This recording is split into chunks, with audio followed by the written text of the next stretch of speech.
Power Minister Abu Taher Mondal said that the ongoing rehabilitation works of Umiam Stage 1 dam is likely to be completed before the start of monsoon. He said holes are being drilled to see exactly the condition of the concrete and also to see the extent of the seepages.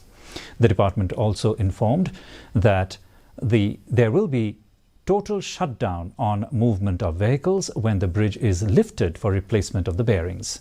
The minister also said that the state government is targeting that this work should go on simultaneously, and the government has instructed to set the schedule preferably in the first quarter or fortnight of February. Mondal also requested commuters to refrain from overtaking and follow traffic rules to avoid creating unnecessary traffic jams.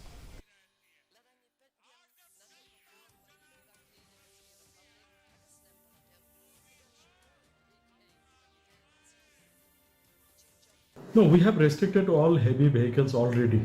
We allow the light vehicles. So in that light vehicles also there are some vehicles like pickups and all these things. They carry sometimes a heavy load, not that heavy, but during the lifting, those will be fully stopped. We are expecting and we are trying our level best to see that it is completing before the monsoon arrives. We are looking after this bridge because of the dam.